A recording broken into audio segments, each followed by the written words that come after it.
Hello,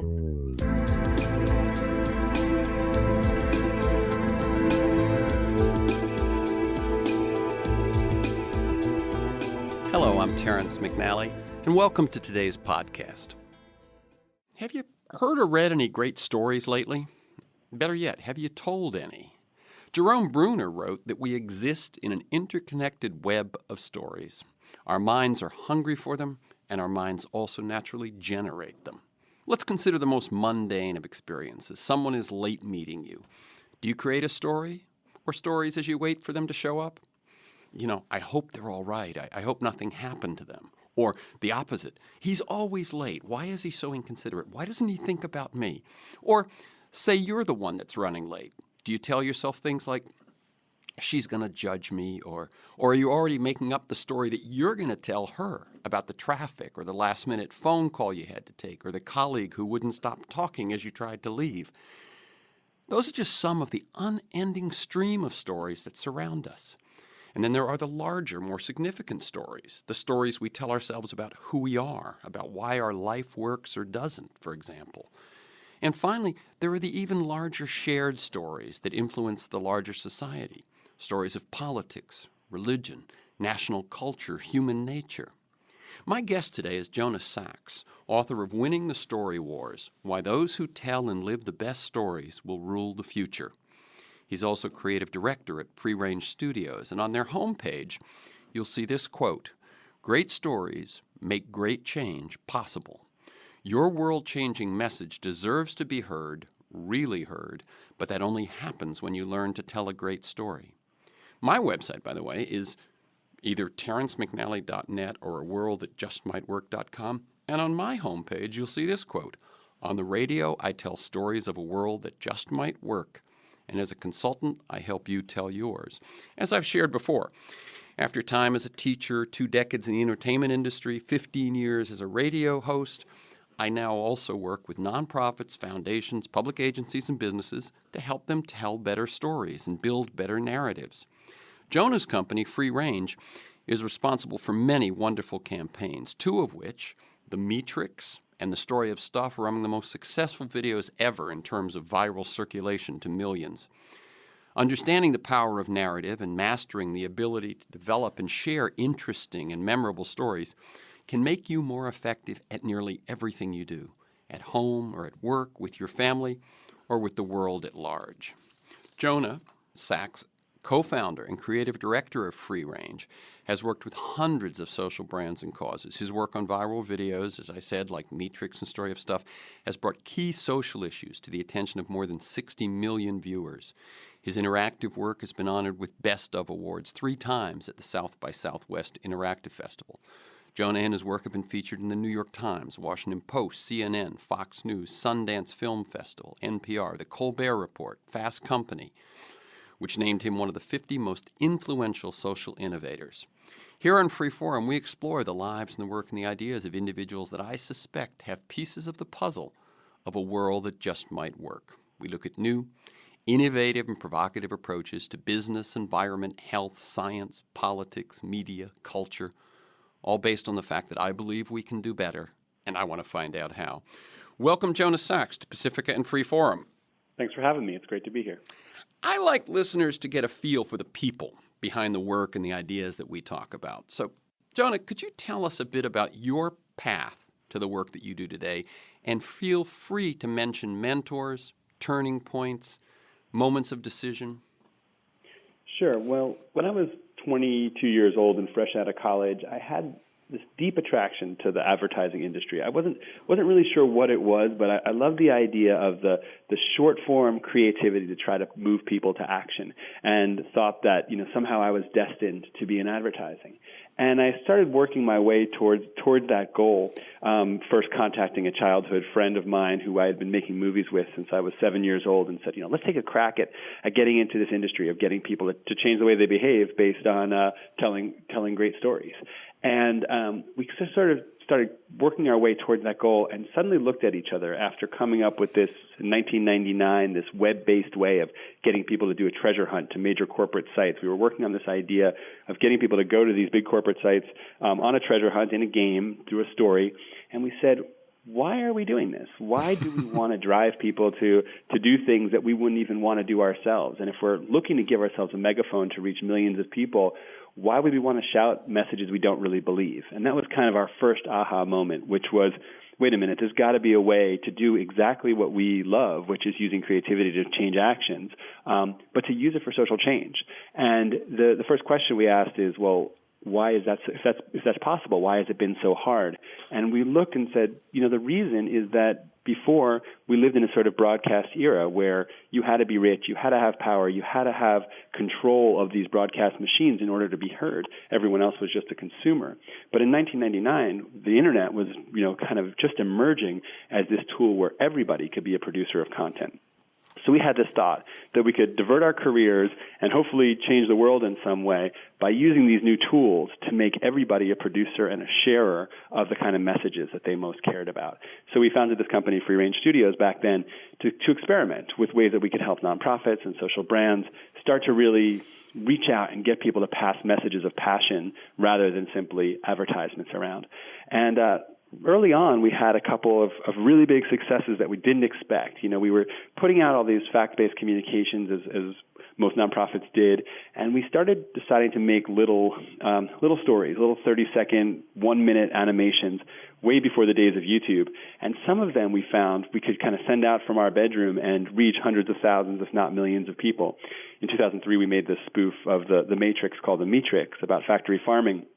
And that reached about 25 million people in really short order. And we had this incredible realization that people were eager to share stories that mattered to them and just absolutely ready to do it. And now it wouldn't be done in the old ways where you had to call a television executive to ask permission. You could just create them. But the big frustration was that some of the stories would go hugely viral and others would simply flop, and we had no idea why. And our clients were expecting us to continue to create those successes that we have had along the way. So we'd get 20 million, then we get 1,000, and then we get 20 million, and then we get 5 people watching it. And we just didn't know why, and I was feeling under deeper and deeper pressure, as I think any creative person gets, to live up to successes of the past. And that's when, in a sort of state of desperation, I started poking around and discovered, strangely for the first time, the work of Joseph Campbell, and really saw how the great stories that we tell and repeat are based on sort of ancient mythic patterns, and that while I had been so obsessed with how fast the world was changing and how new tools made new things possible, there was something constant and timeless about stories that I realized I needed to understand. Yeah, I like that. I like that sort of juxtaposition there. That what you're working in and what we're talking about today is both as new as what's happening today and tomorrow, and as old as human society.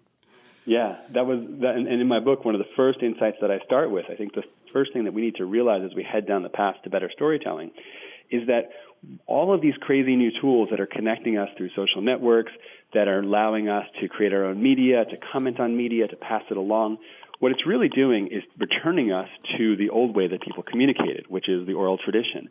So in the oral tradition, ideas weren't fixed on a piece of paper and then broadcast out to everybody. They were passed from teller to listener, and each listener would kind of make it their own and move it through unpredictable social networks.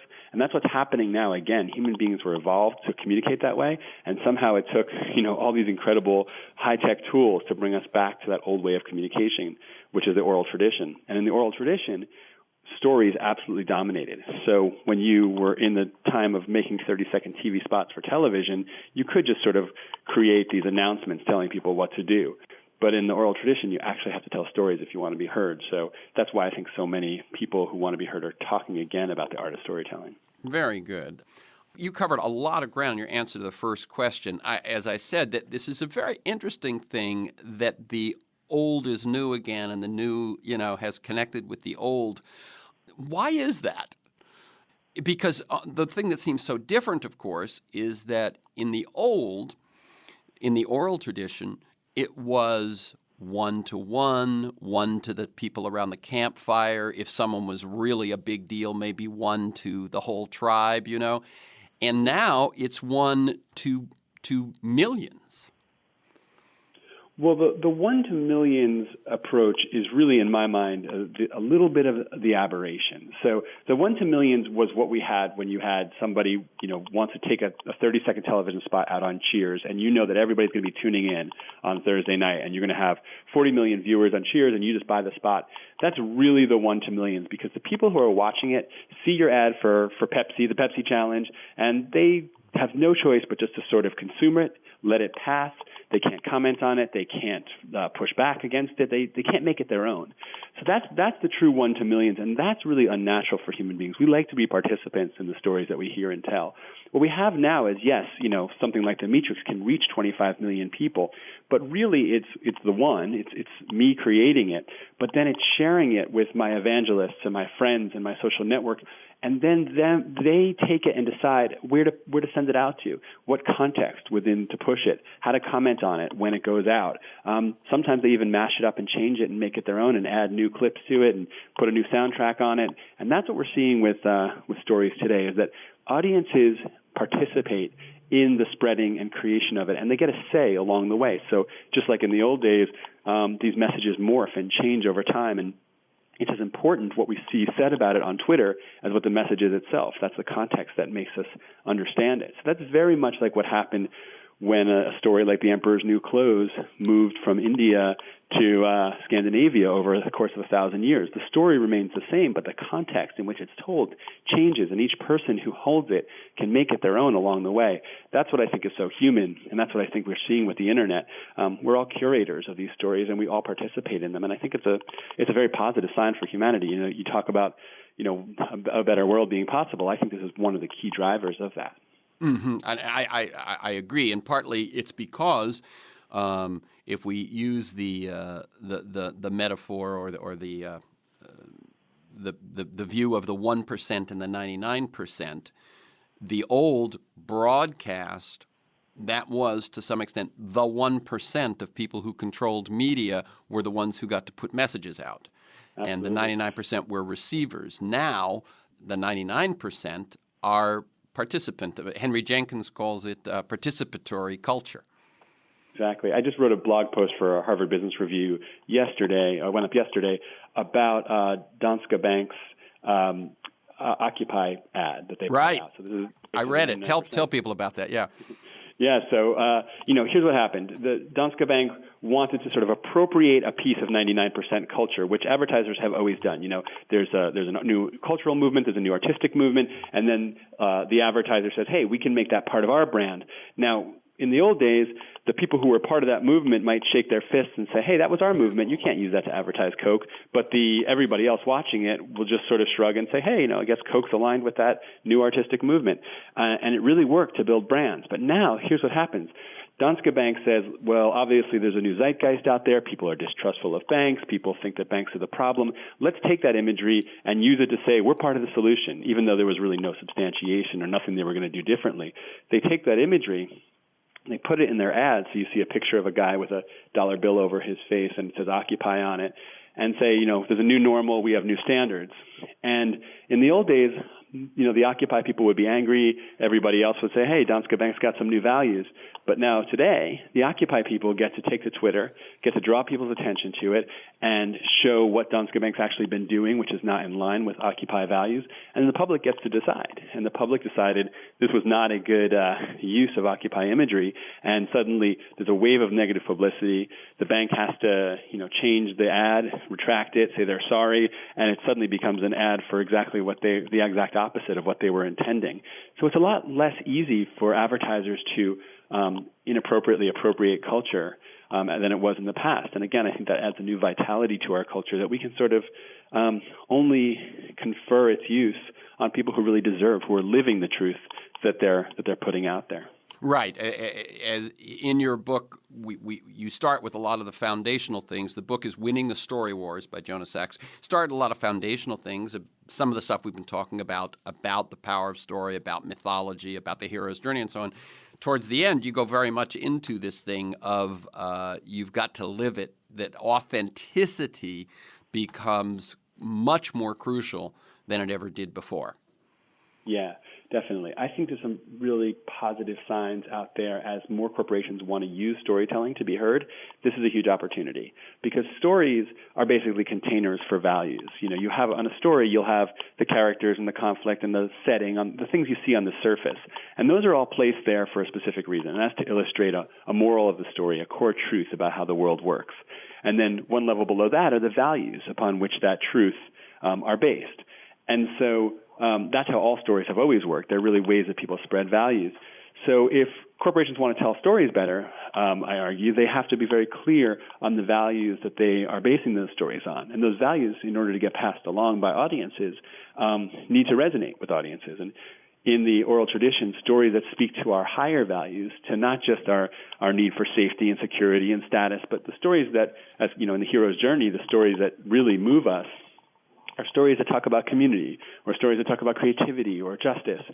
So I think that the price of admission for telling stories in this new oral tradition is going to be speaking to higher values, and we see that, absolutely everywhere. The most iconic brands are all higher value brands these days.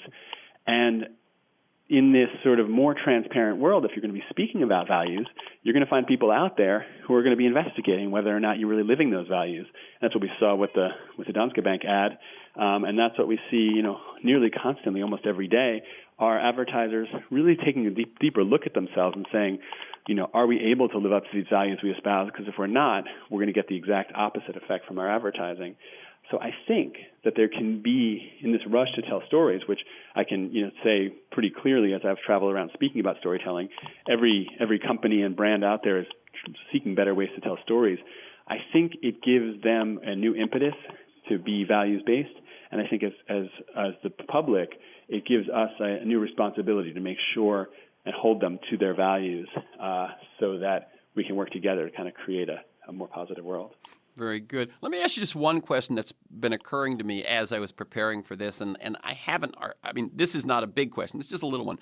It seems to me that one of the things that, as I've watched commercials and friends of mine who direct commercials and so on over maybe even the last 10 years, so some of this goes back before the participation had gotten as strong as it does now, with commercials that are almost a series, 30 seconds packed with mini vignettes, right? Mm-hmm. It's just a moment of these two people, a moment of these two people, a moment of this person, a moment without a person, and they're just, one after another, edited to some sort of soundtrack, and that's the communication. Is that storytelling? Well, some of those done well are probably part of a storytelling strategy. Some of those done poorly are probably just copycats without really understanding what they're doing. I think what you're seeing there, if done right, and how that connects to storytelling, is this: brands themselves don't just tell stories, but brands themselves are stories. They are. They're stories that kind of star themselves and the audience in this kind of unfolding drama. And as you know, like the brands that we most love, we tend to identify with. We actually we want to be part of their stories. So if a brand can really understand what its core story is, like I said, what its values are, what moral of the story it stands for, what kind of characters it wants to put on the surface of that story, then it can create a communication that simply flashes images of the kinds of heroes that they want to talk about, of the kind of values that represent the kind of values that they stand for, that represent those kind of truths about the world. And it does build that larger story in our minds. We create that story ourselves about who that brand is and who we are in relation to it. So I wouldn't say that ad necessarily, the flashing images are necessarily a narrative, but they are part of building a larger brand narrative that, gives the brand its power. Right. And one of the things I've thought is that if you have already established a brand narrative, then you're freer to do this kind of almost association imagery that then the audience can attach to an existing identity or an existing narrative. There's a perfect example of that. I'm sure everyone's tired of hearing about Apple. I'm tired of talking about Apple, but let's talk about them one more time. Apple is a perfect example of that, the sort of the most iconic brand of our time. It did exactly that. It started with a story that it wanted to tell, which is that 1984 ad, that classic ad where we see this new computer as an act of rebellion against conformity and an act of rebellion against like machines taking over our lives, using the themes of George Orwell's 1984. Yep. And suddenly, for the first time, we're asked to believe that a computer is a new tool for our own personal creativity, not something to make our lives easier and do the work for us. People, that ad was shown once during the Super Bowl. It's still the most famous, top-rated television ad of all time, and it set the story up for what Apple wanted to be. It was a very rich 60-second commercial.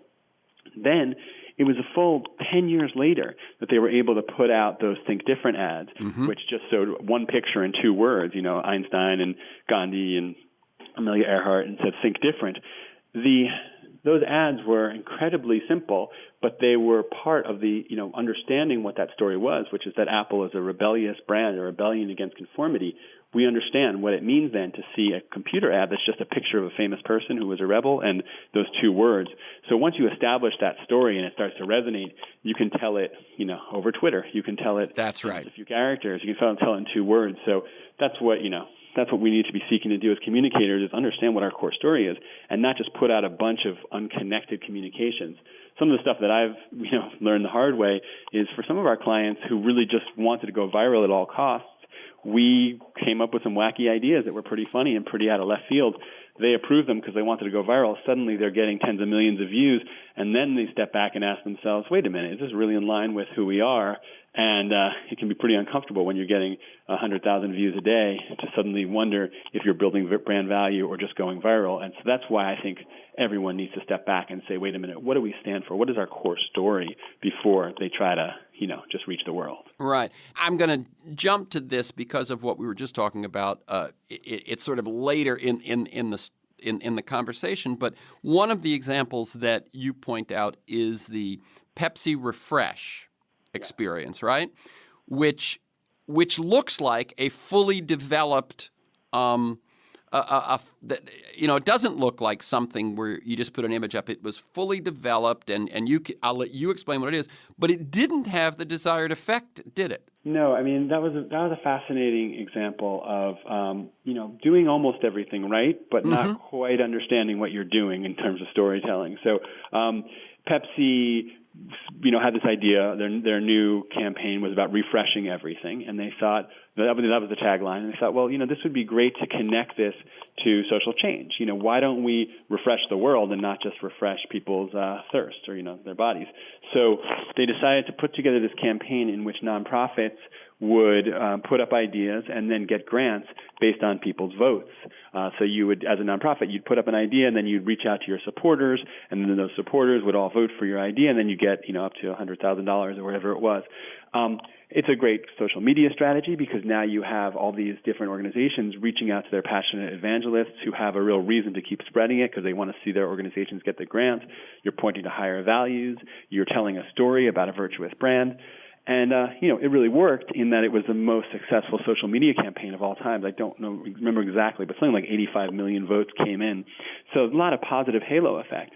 But the beverage industry decried this campaign because Pepsi had done it in lieu of doing some Super Bowl advertising, the kind of old school advertising, and they saw their sales of Pepsi, cases of Pepsi, actually drop that year and lose ground to Coke. I think Diet Coke became the number 2 drink in America for the first time over Pepsi in the year that they did this campaign.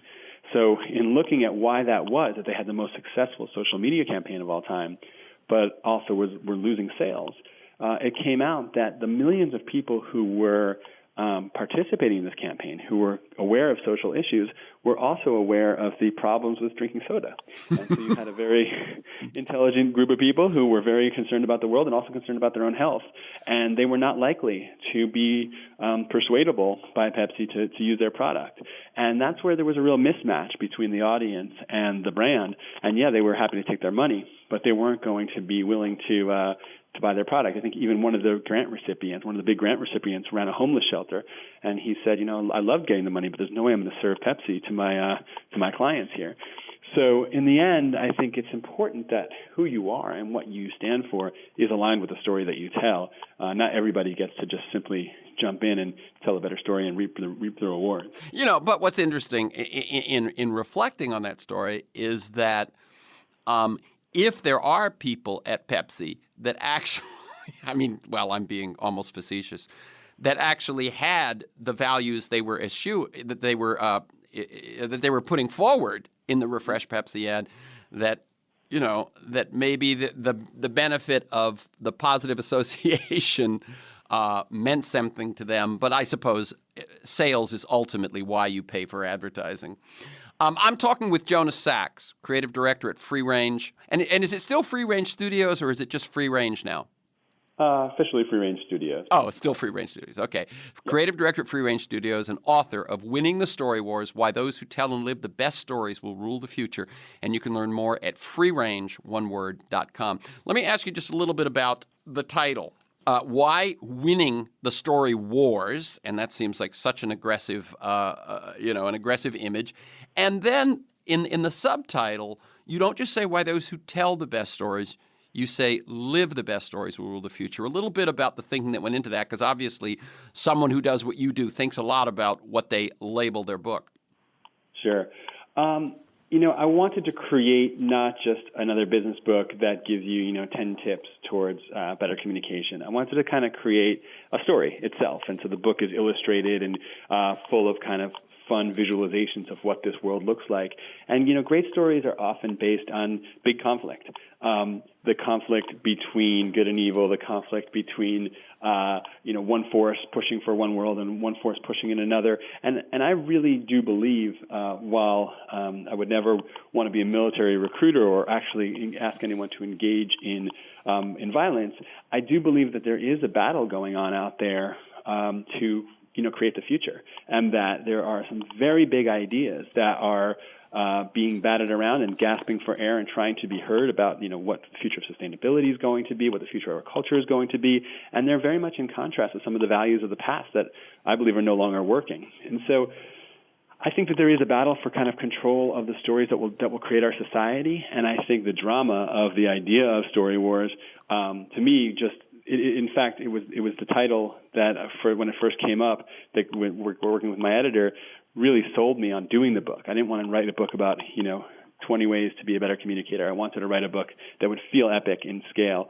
And so I have definitely heard blowback from my peace activist friends that we shouldn't be promoting the idea of war, and I certainly don't. But as Joseph Campbell kind of said, the myths have always had this sort of battle component to them, that the hero comes into contact with the dragon and has to slay the dragon in an act of violence in order to renew the world. And I think that that's really a metaphor for our own struggle within to overcome our darker desires and to overcome our laziness or resistance to change and to reach for our higher values. So I think that there's a lot of, I knew it would speak to me. I knew I'd want to pick a book up like that off the shelf, and hope my audiences would as well. The idea of, not just telling, but living the best stories to rule the future kind of came to me about halfway through the process of writing the proposal for the book, which was saying, yes, it's important that we tell better stories. And yes, I hope that if we tell more higher value stories, the world will become a better place. But it's not enough. Changing our media landscape would be great. We all talk about how damaging it's been to see all of these negative advertising methods, and it would be great to change that. But we also need to see that people will actually, live out the behaviors and the values that they're espousing. So as I started writing the book, it was more of a hopeful kind of, the price of admission is being in line with your values and actually living them out. But the more I investigated brands that failed to live out their values and failed to live out the stories that they were telling, the more amazing evidence I found for the fact that it's actually not just a moral prerequisite, but it's actually a business imperative, that if you're telling stories and not living them, they're going to backfire, and they do, time and again. And BP was one of the most famous examples of a very positive, higher value story that was not being lived. And it wasn't just a story that became embarrassing when the Deepwater Horizon spill happened, but I actually argue in the book that that story might have in some ways caused the spill itself. In a kind of concept of groupthink, the the leaders of BP were unable to see that they were actually acting recklessly and dangerously. They were the most highly fined and cited oil company out there, but they were also the most virtuous in terms of branding with their Beyond Petroleum thing. And in the concept of groupthink, when you believe that you're morally correct, you are totally blind to the liabilities of your actions, and that's a known psychological phenomenon. So when a brand gets really holier than thou and moralistic in its advertising, it's not living those morals out. They're actually failing to see what needs to be done to run a healthy business. So I think there's lots of reasons why you have to live out your brand's values or kind of face not just blowback, but actual business problems as well. Right. That's interesting what you say about BP. There is that expression, people buy their own PR. Right. And what you're saying is that when everyone seems to believe, if you'll pardon the other metaphor, that the emperor has clothes on, you begin to think you have them yourself. And I think it's quite interesting that they actually not only said we can get away with this, but you're suspecting maybe even went one level deeper and didn't think they were getting away with anything. Yeah, right. Well, that's right. I mean, I think they had something like 700 safety violations to ExxonMobil's 10 over the course of the decade.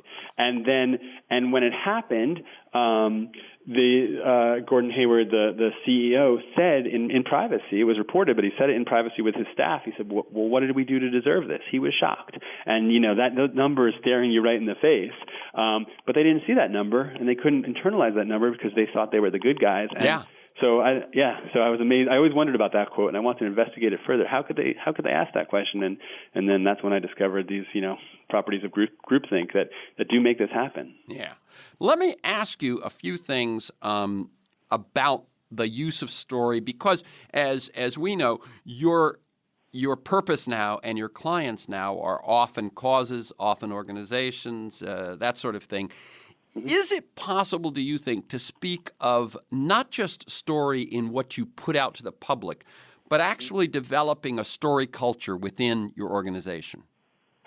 Does that concept make sense to you? Yeah, absolutely. I mean, it's a somewhat unnatural and artificial construct to have a bunch of people come to an office every day and have to act in constant teamwork, whether they're best friends or don't really like each other, and be under the leadership in a sort of non-democratic way of a corporate structure. All those things are difficult to keep that ship moving in a positive and productive way. And so there's obviously millions of books about leadership about how to do that, but telling a story that is shared among that team, a sense of purpose, something that team stands for, that again, to use the war metaphor, that sends them into that gives them marching orders and sends them into battle. Like, we use stories to compel people to go to war, and that has worked for decades or millennia even, and give them a sense of shared purpose and of common bond.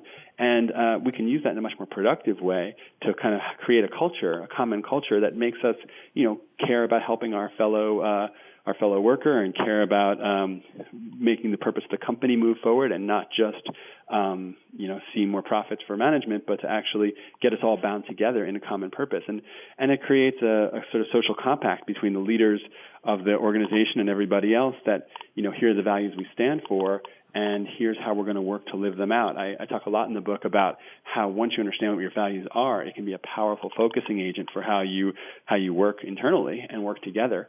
So I think that that's one piece of it. Second is that when you understand what kind of stories you're trying to tell, a lot of the best stories come from the people working within the organization. So instead of having to go to your ad agency and buy an expensive advertisement, you can start collecting stories from your team and from your customers, because you have a sense of what kind of stories you're looking for, and then you can, as you play them out in the world, you can start gathering them from the people who are engaged in them. So I think having that joint sense of purpose and joint story that everybody's contributing to and is unfolding together, creates a happier, more productive workplace and better enterprises. Yeah, and I see that story culture and that gathering and distributing as being sort of a mutually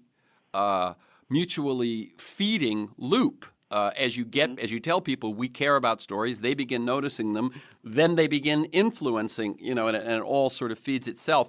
I actually, in some of my work with organizations, talk about, and I want to test this one with you too, it is worthwhile to begin to see the world through narrative. Not just, gather stories, not just develop your group story, your organizational story, but begin to see the day-to-day work you do and the problems you're dealing with and all of these things in a sense of narrative, because I think that way of looking at the world makes us see connections better, makes us see action and consequence better. Your thoughts about that?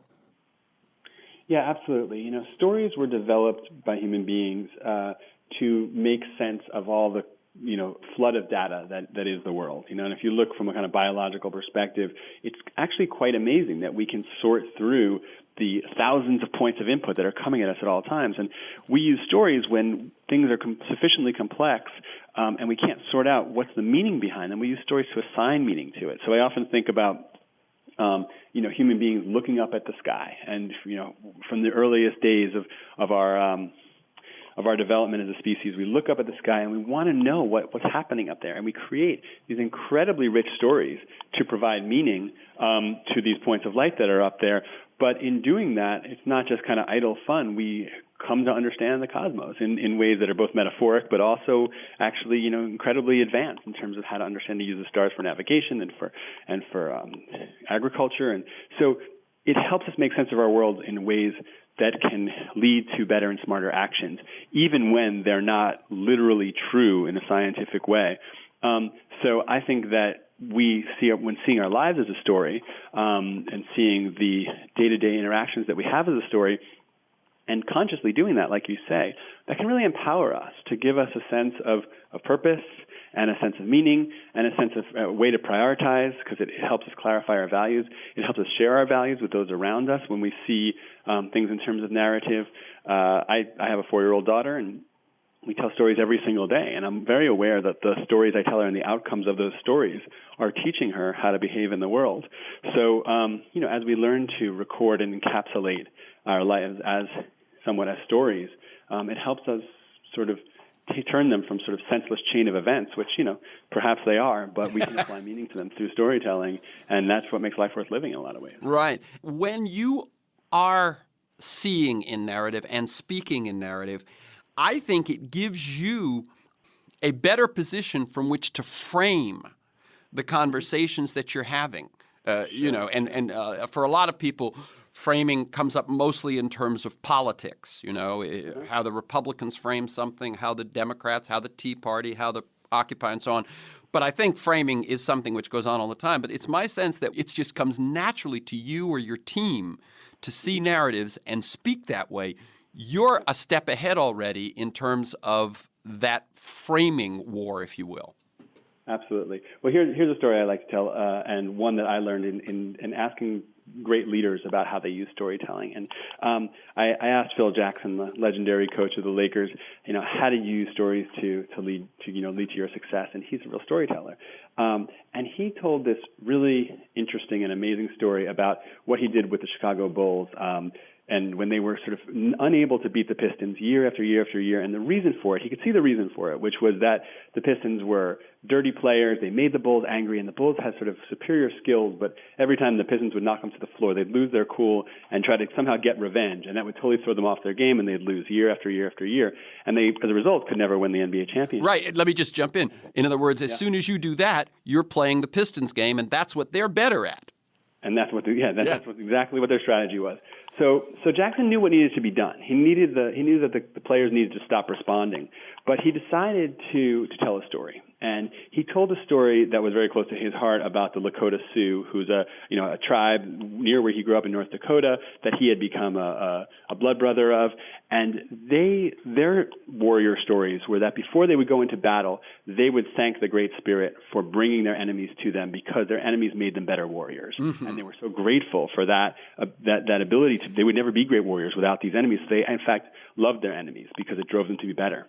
Now, he told this story to these young men who, I always say you tell a story to make the listener feel like the hero of the story. And, of course, a warrior story, a spiritual warrior story to these young men who themselves saw themselves as warriors in many ways on the court, was incredibly resonant, and it was incredibly easy to remember.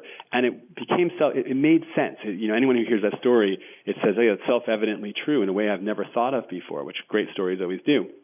And he said from that, before he told us the game he told that story, they went out with a new sense of calm and peace. They wound up winning that game. They wound up winning the series. They wound up winning 6 championships. And he said that was the breakthrough, with that story. And I think we can all do that kind of thing, because all we have to do is ask ourselves a simple question, which is, how do I know that? So when Jackson said, it's better in life to be peaceful and centered and not be provoked, he could have just said that to his team. But instead he asked himself, God, how do I know that? And that brought up a story. Somewhere in his life he learned it, and he was able to tell the story of how he learned it, and that was the way to pass it on. So when we're looking to teach someone a core truth about the world, instead of just telling that, espousing this idea, which could be true or not, ask ourselves, what occurred in my life that let me learn and believe that? And if we don't have any experience that taught us that, if we just sort of heard it as an aphorism, it's not going to be very powerful. But if we had an incredible experience in our lives, or a friend had a powerful experience, we can tell that story, and people start nodding their heads and changing their behavior. So that simple question of, what do I want to say, and then how do I know that? How did I learn that? And then teaching that moment, using that moment as a story, is a very powerful tool for leadership. I think that's very, very interesting what you just said, that thing of how did I learn it? Because that almost always will be a story. It won't always be, right, as in Jackson's case, a story about a story, which that one is, but it might be, I had these problems and I tried this and whatever it is, yes, you're right, that the narrative of how we each learn something is an incredibly powerful tool in how we could each teach something. Exactly, because we need to learn lessons from the world, and so instead of going out and making those same mistakes yourself, or having to learn the lesson the hard way, we can learn from each other's experience, and that's where stories are ways of transmitting experience, not just ideas. Exactly. This is that's the voice of JONAH SACHS. He's a creative director at Free Range Studios. Their website is freerange.com, and we're talking about the ideas in and around his book, Winning the Story Wars. I want to jump to some of the specifics. As much as your book is not a how-to book, it's bigger than that. Some of the specifics, and let me just throw these 3 things out to you and let you run with them, which is familiars, cheats, and freaks. Yeah. So when I was trying to write the book, my first goal was, how do I write a book that teaches everybody how to go viral? And then I stepped back from that and said, well, that's a big task, and maybe not possible that everyone can be viral. So the first thing I said was, well, let me teach people first what stories are, and then how to build an entire long-term strategy around telling stories. But I didn't want to leave on the table this possibility that we could do certain things to just make our stories more compelling. So once you kind of decide, okay, this is the kind of story I want to tell, this is how I tell it, the freaks, cheats, and familiars thing will help you make it that much more interesting by putting some key viral elements into it. And I came up with these 3 names, these 3 ideas, by looking at neurobiology, looking at how the human brain developed in its physical form and how it works. So the first thing I found out was that 70,000 years ago, when our ancestors first sort of broke off and started leaving Africa, we had a certain brain structure, and that brain structure has not changed at all in the last 70,000 years. Physically, we have the same brains as our earliest common ancestors, and if you raised someone from 70,000 years ago in our modern society, you wouldn't know that they were one of our earliest ancestors. And so whatever was important and interesting to the human brain 70,000 years ago is still going to be what's important and interesting to us today. And that brain was evolved as a matter of life and death to sort out what's important from all the noise around us, so that we could see that lion about to attack us, as opposed to just seeing more of that grass swaying in the wind. And so what we can learn from that is that in this incredible stream of information that we get through the internet and through all these communication tools, our brains are looking for certain key things, and if we use those keys, we can actually get hurt and break through. So the first of them I talk about is freaks, and that is the idea that human beings are social animals, and that means that our brains are very, very focused on understanding the intentions and emotions of other human beings. So one of the first things we look for in any sea of information is other human faces. We're obsessed with human faces, and that's why telling stories and talking about characters is so much better than talking about facts or figures or simply ideas. But it's not just any human face that we like to see. We are most interested in human faces that look different than any human face we've seen before, because we grew up in these tribes of about 80 people, and we rarely saw anyone else we didn't know. But when we did see someone that looked different, that was, life or death opportunity. That was huge. That could be a huge threat. It could be something huge to bring us new ideas and trade. And so we would really hone in. And we still see that today. When we see someone who looks different than anyone we've seen before, we can't help but stare. And so even though we try not to. So this idea of freaks is that when you tell stories, try to show characters that are totally unexpected. This is why, giants and minotaurs and animal gods tend to inhabit our legends. This is why we love the story of, the high school dropout who becomes the billionaire CEO. We love stories that break our expectations of how characters can look and behave. And if you can bring those to your stories instead of putting forth the same old bland every man or every woman in your stories, you can really start to break through. And it helps you really focus on those characters, not just putting characters in, but really making interesting characters. The second is cheats. The idea behind cheats is that biologists believe that stories are universal to human beings, and they actually are key to holding societies together. And they were developed for a simple reason, which is this. As survival of the fittest animals, we tend to want to compete with each other. Whoever can get the most meat will be able to raise the most kids and get the most nutrition. But we also have to cooperate to be able to, to be able to outcompete other tribes, and also to, bring that animal down to begin with. So cooperation is very important, and so is competition. So how do you hold it all together? Well, you need altruism. You need rules by which people cooperate. And stories are so powerful because we tell these stories about what happens to people who break the rules. Like Sisyphus, he has to roll a boulder up a hill for all eternity because he was a bad innkeeper. He had bad hospitality. He killed his guests. So we know from that story that if we are not hospitable, we're not altruistic, we will be punished. And some people even think the whole idea of God came about as a way of saying, don't break the rules or you will be punished. But in any case, stories tend to be, and we're programmed to listen to stories that tell us what happens when people break the rules. And in the old stories, we want to see them punished. The person doesn't listen to their parent, they go out into the woods and the witch eats them. And we learn from that, listen to your parents. But now, in our society where social norms are really in question, we also love stories about people who break the rules and get away with it or change the world. So those are the rebel stories. And we love stories about people who stand up to injustice and the old ways of doing things and fundamentally create something new. So I think that, the idea of cheats is our stories don't just have to be about conflict. They have to be about conflict about the old ways of conflict against the old ways of doing things. And whether we want to see them succeed or fail in that rebellion is what makes a story really interesting and gives it drama. And then familiar is just the idea that, the audiences are really the hero of the story. The storyteller is never the most important character in the story. It's really the audiences who are placing themselves in that story and should be thought of as the hero. And in order to make that work, you have to be telling a story that's relevant to their lives. So back 70,000 years ago, the storyteller would always start by bringing the story into the language of the tribe and into what was relevant to them before starting to, just talk about something they'd never heard about. And so, in our marketing these days, we tend to make ourselves the hero of the story. We tend to just talk about what we care about as if others will care about it too. But really, we need to encode our stories in the conversations that our audiences are already having. Make them feel that this is written specifically for them and their culture, and then move them slowly to our new ideas instead of hitting them over the head with our new ideas without first encoding it in the stories that they're already telling. So I kind of talk a lot in the book about how to do that, but I think adding those three pieces are sort of key to telling stories and not just blabbering on in ways that people want to understand. The first, it seems to me, is the familiar, that you want to engage people in something where they think, because what we do, I think, as creatures, as you described, is there's lots of stimulus. Does this stimulus matter to me or not? Is it about me or not? Is it speaking to me or not? And so that first one is something that hooks people in, that says, okay, this is about me or for me, right? And that's the familiar.